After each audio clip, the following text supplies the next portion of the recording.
All right, I'm gonna give you part two of Blackberry. So the way I have my Blackberry bush set up is on my far fence. So this is my neighbor's property line right here, literally right here. And I have the Blackberry bush going parallel, right? So also it serves as a privacy fence. And I'm gonna give you a view from this way because I didn't want it in the middle of the garden. See, it's right up on the fence. I didn't want it in the middle of the garden because I know that it gets crazy.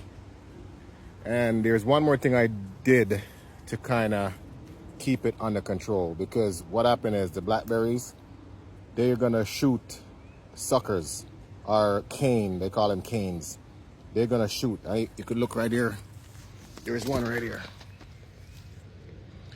But what I did was I put down weed block fabric, so that keeps the shooters or the canes in the area I want.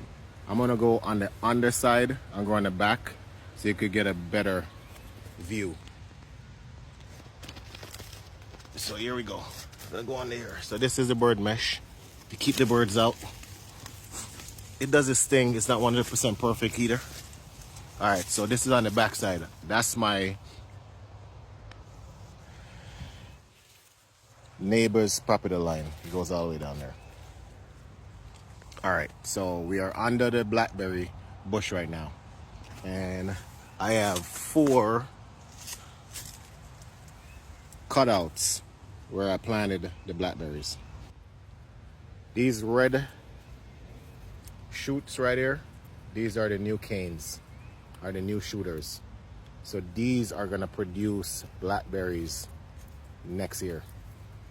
The old ones, they are supposed to be cut out so to give room for the new shoots or the new canes. So if you look right here, that's what I did. Keeps the everything in one area. Here's another one right here, and then here's another one that just have one shoot going right now. Same thing over here. So I have 4 total. Like I said, this system to keep it under control is not 100% perfect, but it works for right now. Now, if you go up here and you look, you can see that one kind of got out of control. So the thing with the blackberry is it's very invasive. So once this touches dirt, it's gonna start rooting, and that's what we have right here. So this is new plant forming. So what I normally do is I just cut these off, because that's where it's springing from over here, and I just dig this up and I pot it, give it away, or sell it. So I'm gonna do that right now. I'm gonna try to get this out without damaging it too much. All right, here we go. Here we go. The thing is that you could actually keep these in pots as backups. For instance, like this one right here, it's only one shoot, and say this dies, you could pop this in there. So it's very important that you have backups.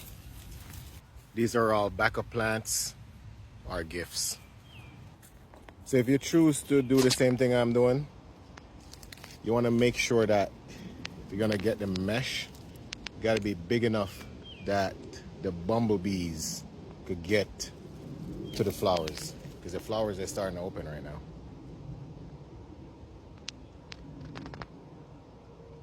So the mesh holes got to be big enough that the bumblebees could get through it. Or if not, you gotta come up with a system like this where you could flip it up so all the flowers will get pollinated.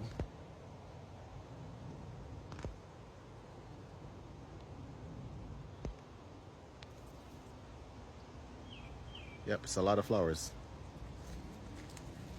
And that up there, I still gotta fix that situation.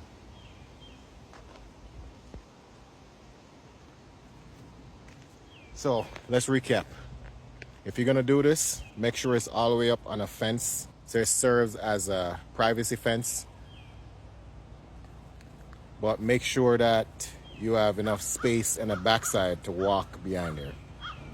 So if you're gonna do the mesh, just make sure that the bumblebee could get through it.